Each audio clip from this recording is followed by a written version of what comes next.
Excuse me. Hello. I am some other guy reading public domain poetry. And I'm sure there's, several other guys who are doing it also, probably in Portugal or Paraguay or Persephone or some other place with a P in it. I'm not in any of those places, so I'm some other guy reading public domain poetry. And my goal really is to just equate myself with poems that I was not taught in college. I got degrees, lucky me, and it's amazing that it just seemed like they just never got around to other aspects of the literary canon, as they call it. The literary canon. What's a canon? Like Grand Canyon. Big hole in the ground. And the literary canon's like a big giant hole, and it's got all these library books thrown in it.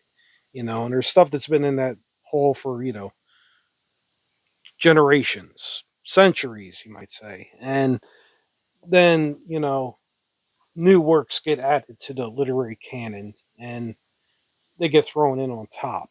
And a lot of professors just they're kind of I guess lazy, and they just grabbed a few books off the top, and there's the curriculum. They just skim the top of the literary canon, and they're done.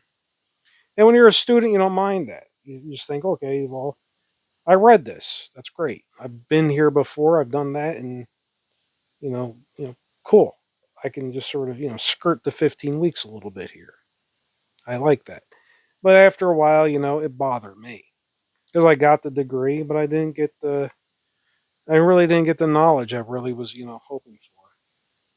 And that's where public domain poetry reading came into me. So I'm going to be reading this, learning it, and you can learn it with me if you like. I'll do the best I can reading this stuff. I'm not a dramatic actor, a comedy actor. I'm not an actor at all. I'm just some other guy reading public domain poetry. Um, I would like to hmm, would like to explain something else. What was I going to explain? Um, well, it'll come to me in a minute. Anyway, I'm not big on editing, so when you hear me having like a momentary lapse of intelligence, you're going to have to experience that with me also. That's what happens in life. People, have a lapse of momentary lapses of thought. But anyway, I'm going to be reading this stuff, and as I said, I'm not a professional at it, but I'm going to try and do it justice because it deserves it, and I want to learn it, and I hope to teach it, and even if it's like a channel kind of way like this. Um, this room is what it is. It looks the way it does. I like teams that aren't very good. I like rooting for the underdog. Some teams are very good at being underdogs, so I end up buying their gear. And the guy staring over there, that's Bogey. He's there to keep me on the straight and narrow, trying to read this stuff. He looks like he has kidney problems, but it might be liver problems, or it could just be the way he's painted. If you ask me, I think he's plastered really bad. No, I mean really, I think that is made of plaster. And I thought I would start this out with Robert Lee Frost. His name is Lee. Robert Lee Frost. You learn something new every day. I had no idea his middle name was Lee. Okay, well, Robert Frost. Hmm. The problem with college, I guess this is what I was trying to get to before. This stuff was not meant to be studied in such a nauseating way, like literary criticism, where you have to, read something through this specific lens, and the lens could be kind of like green or yellow, and you have to, and when you see it through that green or yellow, you're looking at just one color and seeing how it looks through that one color. Hello, I'm waving. And that's not the way this stuff was meant to be enjoyed. That's the purpose of this stuff. It's meant to be enjoyed, especially poetry. Poetry is music. It's like songs. It's supposed to be heard. That's why I'm reading. That's why I'm recording these. It's supposed to be heard. I mean, reading a poem is like, reading music. I mean, it's only good if you're actually going to play the music so somebody can hear it and they can enjoy it, and then it just jumps off into something else, and some people's ears start to sing with this stuff. And I'm not that talented at doing that with reading poetry, but maybe I will because I plan on doing a lot of these, a lot. There's 40,000 poems nearly in the public domain, and I would like to do as much of these recordings of them as possible because this stuff deserves to be explored, enjoyed, and shared. I don't care if they don't teach it anymore. I'm going to enjoy it on my own terms. Isn't that wonderful? So I'm going to just start off right now with something I've never read before. A Boundless Moment by Robert Lee Frost. He halted in the wind, and what was that? Far in the maples, pale but not a ghost, he stood there, bringing March against his thought, and yet too ready to believe the most. Oh, that's the paradise in bloom, I said. And truly it was fair enough for flowers, had we but in us to assume in March such white luxuriance of May for ours. We stood a moment so in a strange world, myself as one his own pretense deceives, and then I said the truth, and we moved on. A young beech clinging to its last year's leaves. Yeah. Why did I start with that? A boundless moment. Okay. Well, March is capitalized, May is capitalized. It's a seasonal poem. Okay, so we got seasons, we got leaves. It's a nature kind of thing. Maples, pale, ghost. No, it's not a ghost. It's nature. It's kind of spring kind of thing. Well, I gotta just full disclosure. Not all these poems are gonna mean anything to me, especially if I'm reading like a seasonal spring poem when it's dead winter out there, and I mean it is just ungodly winter right now where I am. It's just I got goosebumps. They're all hard on me right now. It's cold in this room. I'm just kind of hard in other areas. They're come to happen when it's cold. It's not comfortable. It's just very very chilly, and the idea of like March and May it just doesn't really have much of an impact on me. But I really don't have much interpretation from this. Really, the only line that is really having any kind of impact on me is, and we moved on. But I'm going to try reading it again better because that's one. Obviously, I'm going to learning these with you. So a lot of this stuff I've never read before in my life. So I'm going to struggle maybe once, and then I'm going to try to read it better the second time or the third. We'll see. None of this is etched in stone. He halted. Okay, A Boundless Moment by Robert Lee Frost. He halted in the wind, and what was that? Far in the maples, pale, but not a ghost, he stood there bringing March against his thought, and yet too ready to believe the most. Oh, that's the paradise in bloom, I said, and truly it was fair enough for flowers, had we but in us to assume in March such white luxuriance of May for ours.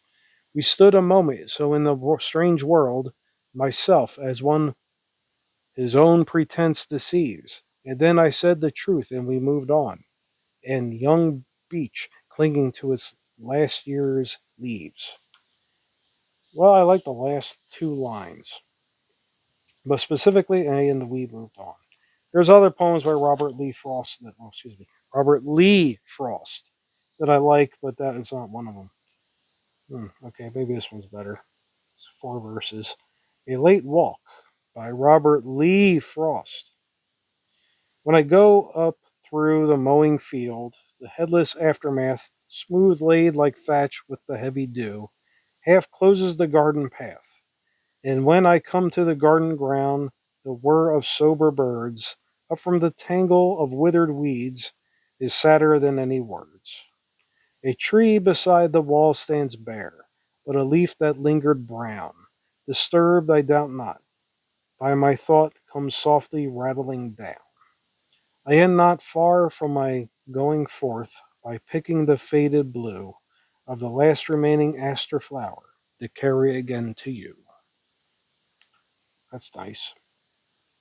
A late walk alone, I take it, and it's a poem to somebody. To carry to you, a flower to carry to you. That's a poem to somebody. hmm And it's got more nature imagery. It's hardly Ralph Waldo Emerson or Henry Thoreau. I'm a big jazz fan, by the way. When I hear Henry Thoreau, I think of somebody named Henry Threadgill. I don't Probably nobody knows who that is. Freeform jazz player. I think he played saxophone or trombone or one of those bones. So I'll try reading this again. A Late Walk by Robert Lee Frost. When I go up through the mowing field, the headless aftermath, smooth laid like thatch with the heavy dew, half closes the garden path. And when I come to the garden ground, a whir of sober birds, up from the tangle of withered weeds, is sadder than any words. A tree beside the wall stands bare, but a leaf that lingered brown, disturbed, but I doubt not, by my thought comes softly rattling down.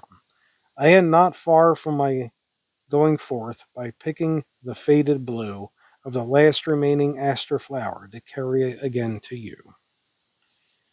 Well, if I had someone to carry a flower to, I might appreciate this a little more, but I really don't into that kind of thing.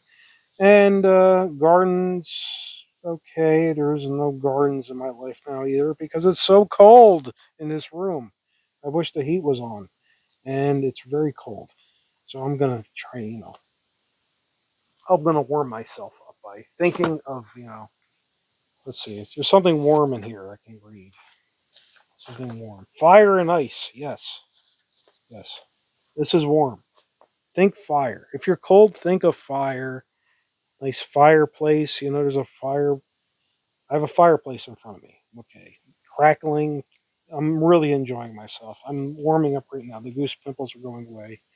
The whatever is better. I'm okay now. Okay. Fire. Oh, it has to be ice too. Okay, just focus on the fire. Fire and Ice by Robert Lee Frost. Okay. Some say the world will end in fire. Some say in ice. From what I've tasted of desire, I hold with those who favor fire. But if it had to perish twice, I think I know enough of hate to know that the from destruction ice is also great and would suffice. Yes. So his preference is it will end in fire, and if not, it's gonna, freeze over because of hate. Hate is very cold. Yeah, what does it say? A dish best served cold. Oh, that's revenge. Well, I never said I was, very good at remembering a lot of these things. Um, I want to point out one thing. I am not big on biography. I'm not big on, learning about these authors' personal lives. I don't want to know. I don't care. Um, I mean, you can maybe recognize some of the books stacked up there. There are Kerouac books there. I don't care if he drank himself to death in his late 40s. I like the stuff he wrote in his 20s. I don't care. I mean, it's just good prose writing. So don't expect me to get into like details about these people's lives. I mean, if Robert Lee Frost is writing, you know, uh, boundless moments and leaves to somebody he loves, or what is that other one? Gardens give to you, blah blah blah. I don't really care who he's writing it to. It's not my. It's not my concern. I wished him well if I was alive during his time, and I probably would have read his stuff in like literary journals or magazines. And if you just imagine, it's hard for people to imagine. I can barely do it. Just imagine it's like 1970. I wasn't alive then. I'm not that old. But imagine it's like 1974, and you got like a book of poetry, and you're reading it, and there's no biographical information there at all. And you're just reading it, and you're just reading it, and then you're just like drinking like soda or something. You're like reading the poetry, and it's just reading it away, and you just vaguely have interest in what this person's life was like, but there's no one around to tell you about it. It's like early August. You're just passing time on a slow like Sunday or something, and you're just reading. And it takes so much effort to like just get in the car. You have to go driving to the library. It might not even be open very long on a Sunday. And you're sitting there and you're just going through those things that have like old newspapers. They used to have those Dewey Decimal systems and index cards and everything on these cards. You have to go through everything to just find one book, and then you have to find the book. Then you got to thumb through it, and all that just to learn that the writer was just a miserable person. He was just writing about this wonderful visions and try to like fill up his life with had no meaning. And maybe I'm just projecting onto that in some way, but maybe not. I don't know. But that's the idea. Once upon a time, it was a real chore to have to get into biographical details when you were just supposed to be reading this stuff and just appreciating the work. So don't expect me to get into biographical information about these people. It's not my concern. If you want to learn about them, I fully recommend it. But I'm just here for the work, as I said. This is just going over the works that were not taught me. And that was Fire and Ice, and I'll read it again. Some say the world will end in fire. Some say in ice. From what I've tasted of desire, I hold with those who favor fire. But if it had to perish twice, I think I know enough of hate to know that for destruction, ice is also great and would suffice. Now, if I had to guess, this was him talking about hell. Because I imagine the end of the world would be like hell. And people think one version of hell is, fire, inferno, scary stuff. And one version of hell is Dante's Inferno, which the bottom level of hell is not fire. Not at all. It's actually ice. It's frigid, cold, unbearable cold. It's like if I was outside right now of this room, which is itself cold, but outside it's much colder. This is winter. It's very bad out. And the I think it's something circle of hell. I don't know which number. And down there it's really cold because it's Satan flapping his wings endlessly. And it's just endless cold from it. And he's got like the soul of three of the greatest sinners, and it's forever mouths ripping them to shreds. And it's cold. And maybe Robert Lee Frost was reading that. Then again, maybe not. Maybe he just had a bad day, or maybe he had an inspired day. I don't know.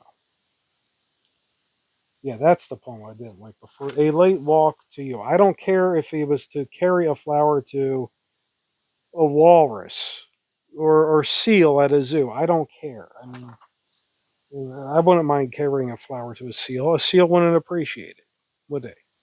But I've seen some seals that were very affectionate, very kind. I love their mustaches. Or am I thinking of something else? I might be thinking of an otter. Anyway, I remember seeing some seals at a zoo. It was a very nice date. She appreciated it. I appreciated it. It was a good thing. Seals. I never gave her a flower or the seals, but it was a nice experience. It was a good date. I won't get into details about it though. As they once say, or as they once said, all things come to an end. Some things come to an end on a mutual way. That's a nice way to put it. I'm not bitter. Okay, maybe a little. Okay, Dust in the Eyes by Robert Lee Frost. I shouldn't be bitter, though. It was a very nice relationship. And I did like the seal, and I wish I could have given them both flowers. Dust in the Eyes by Robert Lee Frost. If, as they say, some dust thrown in my eyes will keep my talk from getting overwise, I'm not the one for putting off the proof. Let it be overwhelming of a roof. And round a corner, blizzard snow for dust, and blind me to a standstill if it must. Well, that's a poem trying to, tell the truth about something against the odds. And the odds are, dust being thrown in the eyes. Not a good feeling. I'm allergic to dust. Dust in the eyes is not a nice idea. That would give me pink eye for a week. But I guess that's, sort of like the quest for honesty and truth is like getting dust thrown in your eyes. And I will go to the limit, and even if it means a blizzard of cold again, blizzard snow. It's not snowing outside, but it might as well be. A blizzard snow for dust blind me to a standstill if it must. Okay.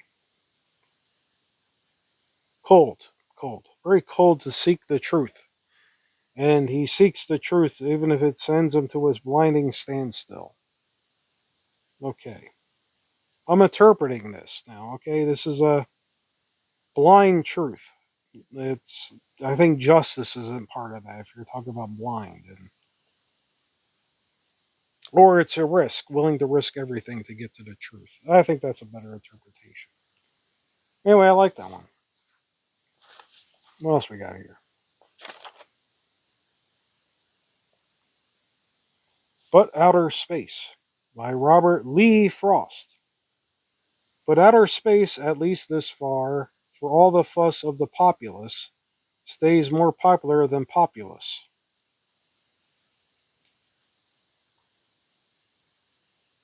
Huh, okay. But outer space, at least this far, for all the fuss of the populace, stays more popular than populous.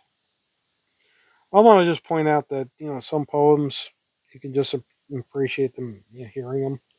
This has two versions of the same word. I mean, yeah, audio versions. Populous, Populace, populous, Populous. So you got to read the differences to appreciate just how witty and charismatic a poem that is. I don't really appreciate it. I mean, but outer space just makes me think of music, really. Sun Ra Orchestra. I know a lot of people don't know who the heck I'm talking about. That's a band. Sun Ra was a jazz piano player a long time ago. He died, oh, 30 something years ago. Oh, luminary, great, great jazz musician. Freeform jazz, progressive jazz is what it's called. Progressive, really, engine pushing forward kind of stuff. Get your motor running. And he would play this stuff, and he got dressed in these, really, spacey stuff. Really outer space clothing, strange, headgear. And he had this like idea that he was from outer space, and that was the whole idea of the Sun Ra Orchestra. Like arc, biblical arc, not orchestra. And a lot of his albums are like Love in Outer Space, and We Travel the Spaceways. And he would just have this, like very earthy kind of music, and he would just pop it up into space with that imagery. But he would do it in like a progressive, free-form jazz way. And this poem just makes me think of Sun Ra and how much I would really prefer listening to that right now than reading poetry for you and for me. But freeform jazz, that's something I don't think a lot of people really understand. That's the goal I'll just put my, music appreciation hat on for a moment. Progressive music. Oh, not progressive music. Any music. Music appreciation. The way to appreciate certain kinds of music, and this is especially true with progressive jazz. This is very important. I mean, this is really really important. I mean, I've spent my entire life never finding a woman who appreciated progressive jazz, and I put that on myself because I don't think anyone I really really looked, but progressive jazz appreciating that stuff, it's a very solitary thing for me, and listening to that stuff, really appreciating it, you have to listen to everything you hear equally, totally equally. If you're hearing just the saxophone and say like John Coltrane's Live at Japan, there's two saxophones playing in that. If you're hearing just that, you really, really are missing out. You have to take it all in. And that has Alice Coltrane on piano. You have to take in the Jimmy Garrison on the bass. I think it was Rashad Ali on drums. You have to listen to it all in like a totality to really take it in. Because if you're just hearing just one instrument, you're really closing your mind off to so much of what you're hearing. And that's the key to listening to jazz music. Because a lot of it is just soloing. And that's something I learned that from, somebody who wrote that when people stop singing, they stop listening to the music. They just sort of just tune it all out. And that's the same thing with like soloing in an album. You got to hear it all at once. Little, music appreciation for you. Because it's important. Music is very important, like poetry. I mean, poetry is music.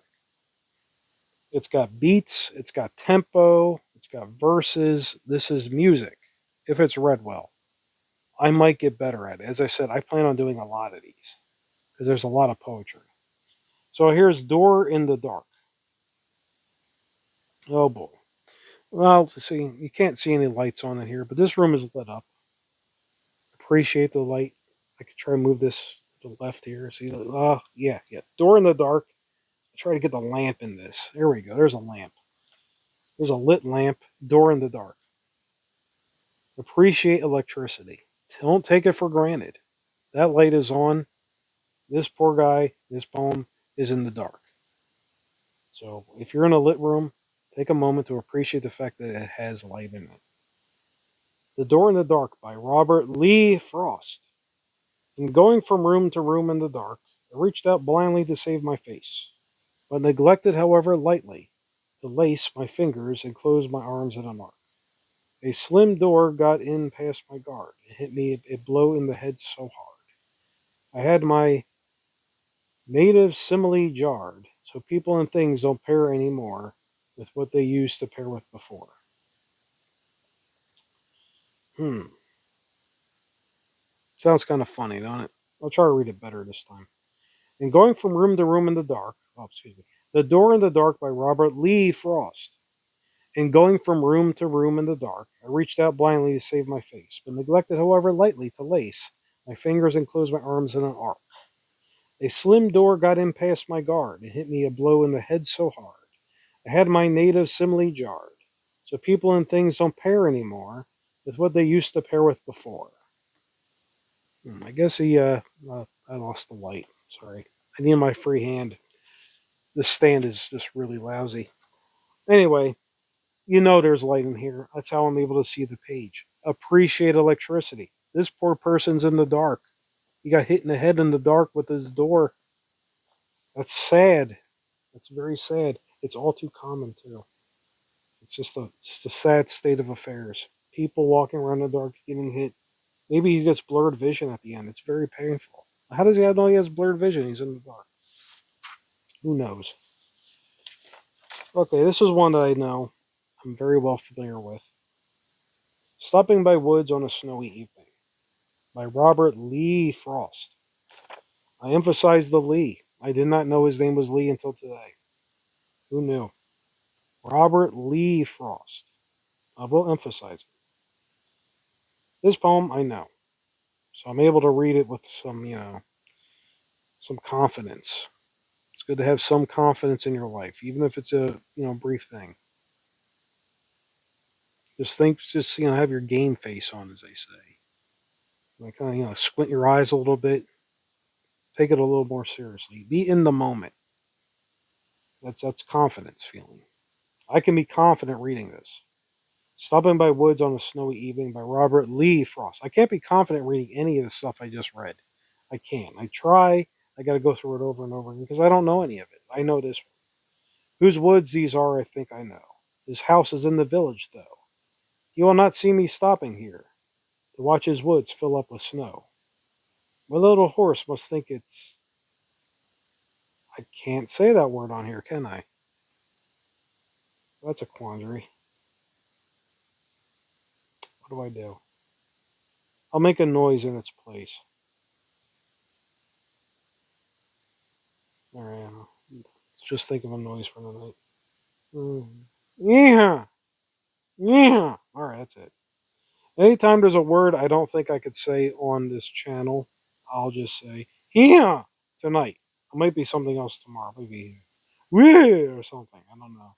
Yeah is tonight. So just substitute that word if you're reading along somewhere with yeah. Whose woods these are, I think I know. His house is in the village, though. You will not see me stopping here to watch his woods fill up with snow. My little horse must think it's yeah to stop without a farmhouse near.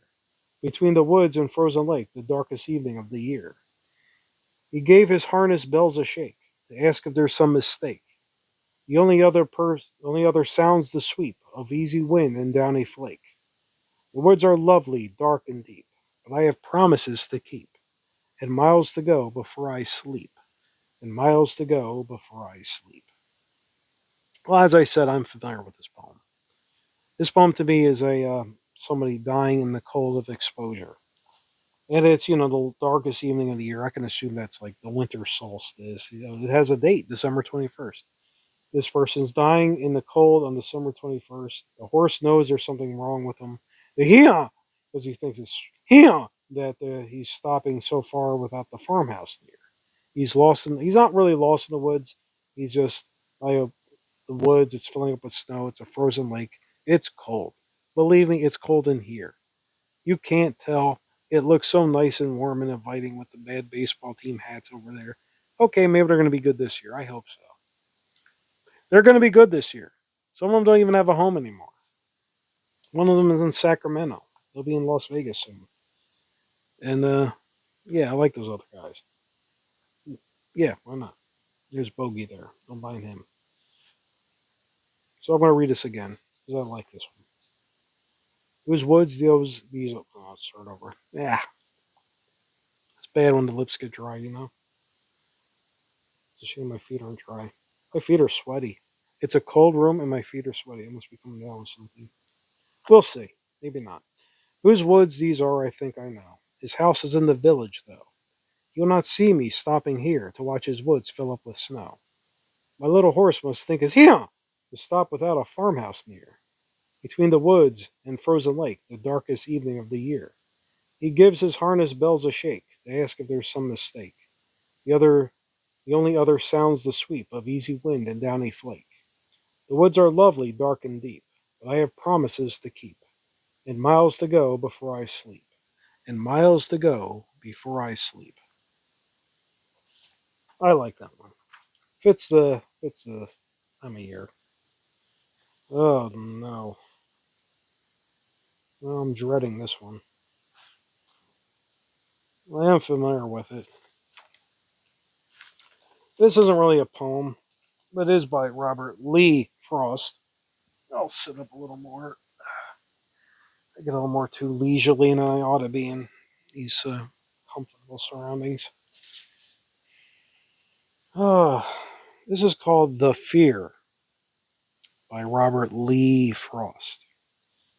And it's more of a dialogue between two people, or more it's just one dialogue by one person. And I'll try to read it. I'll try. Why not? Okay. But the thing with a poem like this, I have to sound kind of southern when I do it. So I'm going to sound like a crazy, insane southern person. I don't mean to, but I do. I do mean to, and I'm going to try. So don't mind me. And I got to be sounding kind of hysterical too, because this is going to be a hysterical poem. As I said, it's not a poem; it's more of a scene. The Fear by Robert Frost. This has been going on for 35 minutes. I'm out of breath. A lantern lit from deeper in the barn shone on a man and a woman in the door, and threw their lurching shadows on the house nearby, all dark in every glossy window. A horse hoof pawed once the hollow floor. In the back of the gig they stood beside and moved in a little. The man grasped the wheel. The woman spoke out sharply. "Whoa, ho, stand still! I saw it just as plain as a white plate," she said, as a light on the dashboard ran, along with bushes at the long roadside, a man's face. "You must have seen it too." "I didn't see it." "Are you sure?" "Yes, I'm sure. It was a face." "Joel, I'm here. I'll have to take a look. I can't go in." "I can't. I didn't leave a thing like that unsettled. Doors locked and curtains drawn will make no difference. I always have felt strange when I come home to the dark house after so long an absence. And the key rattled loudly onto place, seemed to warn someone to be getting out. At one door, as we entered another. What if I'm right? And someone else over time. Don't hold my arm. I'll say someone's passing. You speak as if there were some traveled road. You forget where we are. What is beyond? He'd be going on, coming from at some such an hour, and so oh, I'm hyperventilating. Oh, this is so exciting. I was standing still in the bushes. It's so far late. Very, it's only dark. It's more inclined, you might say. Did he look like anyone? I'll never rest for the night unless I know. Give me the lantern. You don't want the lantern. She pushed him past him and got into herself. You're not to come. This is my business. If the time's come to face it, I'm the one to put it the right way. He'd never dare. Listen, he kicked my stone. Hear that, Rick? Hear that? He comes toward us. Joe, go on, please. Hark, I don't hear him now. Please go in. Oh, it's exciting stuff. In the first place, you can't believe me. It is. Or someone else. He's sent to watch. And now is the time to have it out with him. Well, we know definitely where he is. Let him out. Let him get off. He'll be everywhere. Around us. Looking out to see trees and bushes. Till I shan't dare to set foot outdoors. And I can't stand it. Joel, let me go. But it's nonsense. To think that he's care enough. You mean you couldn't understand his caring? Oh, but you can. You see, he hadn't had enough. Joel, I won't. I won't. I promise you. You mustn't say hard things. You mustn't either. I'll be the one if anybody goes. But you give him an advantage with the light. What couldn't he do in just standing there? And if you to see what he wanted, that's why. Yeah, he has seen as all there is of a sea and gone. He appeared to forget to keep his hold and advanced with her as she crossed the grass. "What do you want?" she cried out all the dark. She stretched up all tall, overlooked this light that hung in both hands hot against her skirt. "There's not one there. See you're wrong." "There's no one there. See you're wrong." "There is." That was Joel talking. "There is." This is her talking. "What do you want?" she cried, and then herself was startled when the answer really came. Nothing. It came from well along the road. She reached in hand for Joel for support. The smell of scorching woolen made her faint. "What are you doing around this house at night?" "Nothing," Paul said. Not E. Paul said. A pause. There seemed no more to say. And then the voice came. "You seem afraid. I saw by the way you whipped up the horse. I'll just come forward in the lantern light and let you see." "Yes, do. Joel, go back." She stood her ground against the noisy steps that came on, but her body broke a little. "You see," the voice said. "Oh, she looked. She looked. Oh, she looked. She looked. Oh!" You gotta say it like that. She looked. She looked. That's a reaction line. Okay. "You don't see. I have a child here by the hand. What's a child doing out here at the time of night?" "Out walking. Every child should have the memory of at least one long after and bedtime walk." "What, son?" "Then I should think that you try to find somewhere to walk. The highway as it happens. You're stopping at for the fortnight." "Well, we're stopping at the fortnight down at Dean's." "But if that's all, Joel, you realize you won't think anything. You understand? You understand that you have to be careful. This is a very, very lonely place. Joel." She stood. She spoke as if she couldn't turn. The swinging lantern lengthened into the ground. It touched. It struck out. It clattered and went out.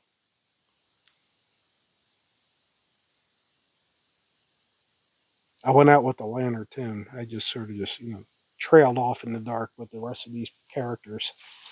That's the fear. I'll be honest with you. This is a I'll put my, modern 21st century paranoia hat on and say that this poem today, it's not a poem, it's a scene. This scene today interpreted very differently in the 21st century than I think in the 19th century when it was written. Because in a simpler time, maybe that seems kind of normal. Some guy walking with a kid in the dark, but nowadays that's creepy. So that's a kind of a creepy scene, and other people can interpret the nameless woman's hysteria, and it is hysteria. I mean, by reading it that way, there's a lot of exclamation points. It is really in keeping with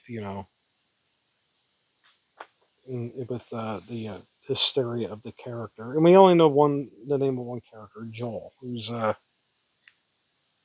might as well be a stuffed animal with the way he is in this. He's not very useful in any way whatsoever.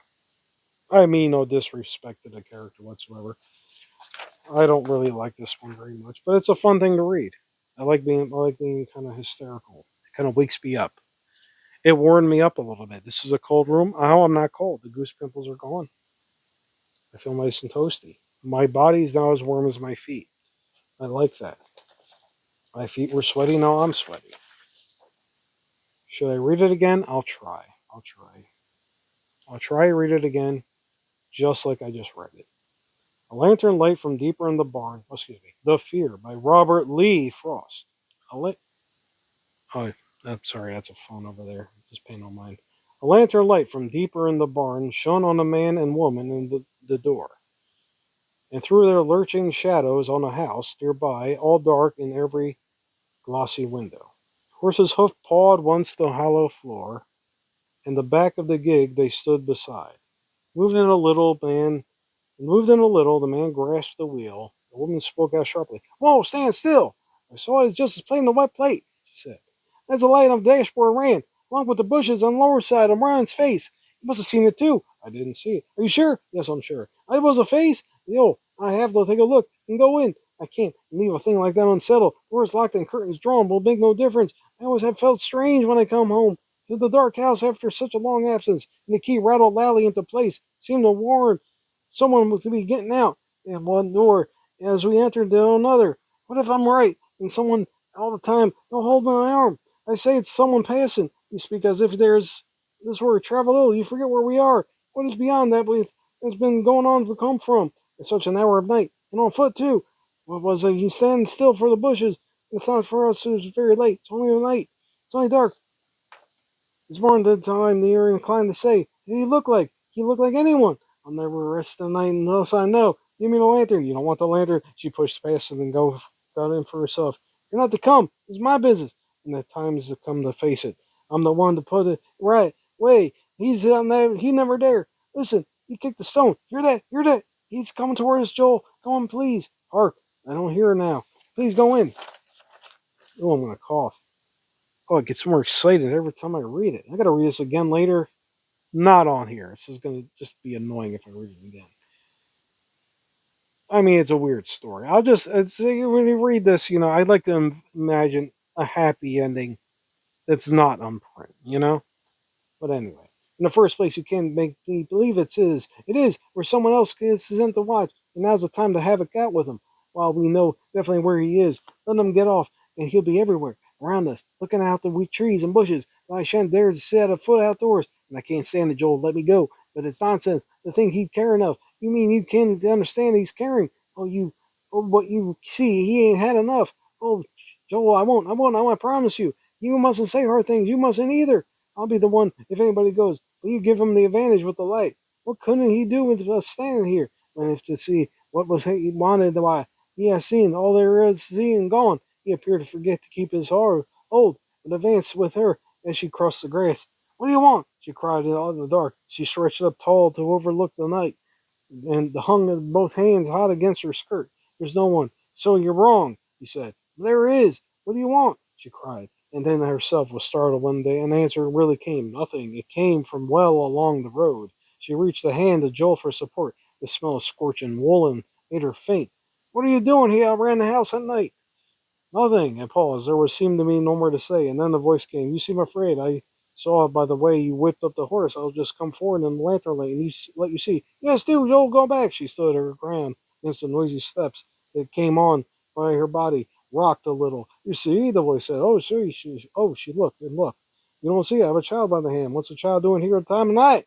Not walking. Every child should have the memory of at least one long afternoon bedtime walk. What, son? Then I should think that you've tried to somewhere to walk. The highway as it happens. We're stopping. We're stopping for the fortnight down at Dean's.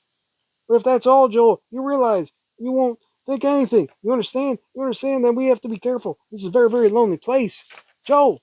She spoke as if she couldn't turn. The swinging lantern lengthened to the ground. It touched. It struck out. It struck it, clattered, and went out. Oh, they were sitting in the dark when it was over. But they had a nice night. She ended up hating Joel, I guess, and the people went to the Dean's and drank cocoa or something. Oh, that's I don't know what people did in the 18th century. As I said, I'm not a historian. I don't really care about these people's past or these characters. I just read poems for reading poems, and I just read that one, which wasn't really a poem. It was more of a scene. But anyway, that's the end of Robert Lee Frost for the night, and I got other authors I'm going to get to at some point, and I'm going to do a lot of these. That's my plan. Um, I figure if I can do 3 or 4 a day for the next 8 or 9 years, I'll cover the literary canon that doesn't get covered. I will have dug out every book from that hole and gone through it, at least in terms of poetry. And maybe at some point I'll even do like Shakespeare.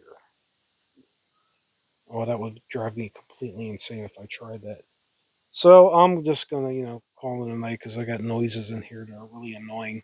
I don't know if they come up on the mic or not, but if they do, I really can't do anything about it from here. I will say that a lot of professors I had were pretty bad. They were very bad. They were very uncharismatic, dull. They were not very exciting. They didn't really care about their audience. They didn't really care about what they were teaching either. They would just be very dry, and they would just go on about MLA citation. Very dull people. Oh, I grew gray hairs just thinking about it, and I still am. And there was one professor, however, that was not like that. And this was a very tall man. I think he was 6'4", very tall, very very towering presence. And I was in think his last class. He was teaching art history too, and he was teaching all kinds of classes. You know, class here, class there. Well, he had a lot of class, and in that time he was teaching art history too. And his teaching style was okay. Come in 5 minutes. He's going through a series of slides, famous art. We have to know the artist, the era, the name of the artwork. That's it. Maybe 5 weeks later, he tests us on it, and then we have to memorize the next series of art. Know the artist, know the era, know the name of the artwork. That's it. 5 weeks later, there's more. And we could get through, the first 5 minutes of the class will be just, going over those slides every day. I mean, not every day, but every, twice a week, 75 minutes each class. So when the 5 minutes are done at the beginning of the class, he'd talk and talk and talk and talk more after that, and talk some more about art. Sure, I mean, sometimes. History, a lot.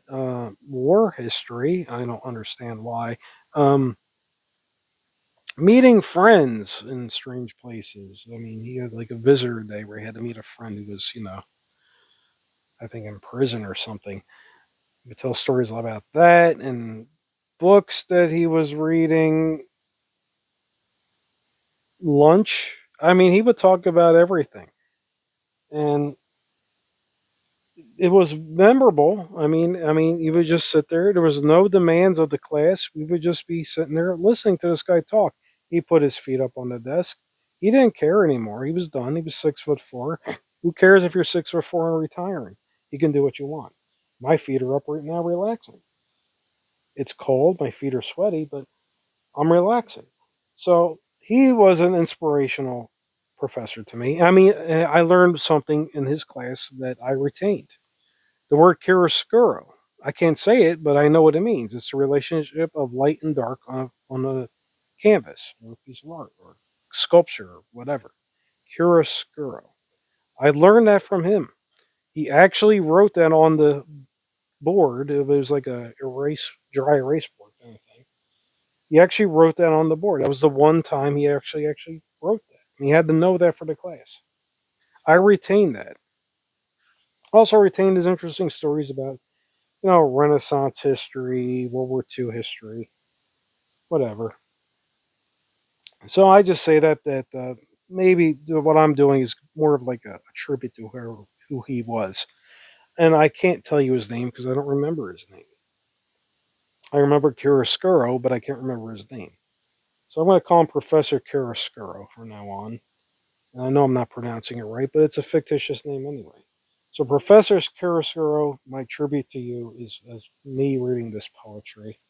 Wherever you are now, I hope you are, still alive and stuff. And still putting your feet up and not doing some of the things you talked about doing. He had some idea about, doing like I don't know if people know who Christo is. Christo, he's dead now, but he once decorated an entire park in these long saffron fabrics, and it was called the Gates. And this Professor Chiaroscuro had these weird ideas about doing that. Something similar to that. It's the kind of things like putting big red ribbons on like public places. I mean, really big. I mean, big, like 30 by 40 feet. I mean, really crazy stuff. Um, he would have been in prison if he actually did it. So I never heard him doing anything like that. But he was just talking. He talked nonstop. I don't know what he was really talking about. Really, I'm not sure if he did. Anyway, I'm not going to call him Professor Kuroshiro because there might be a real Professor Kuroshiro. I am not talking about any real Professor Kuroshiro. I don't know his name anymore. This guy was 6'4", and I'm talking about years ago. So I'm not going to bring him up again. He's my inspiration for this. So talking is what I do. Poetry is what I read. Welcome to this thing, and have a nice night. I'm going to get under the covers because it is cold, and I'll be back reading something else tomorrow or the next or whatever. I guess I'm going to do William Blake next time. The Tiger guy.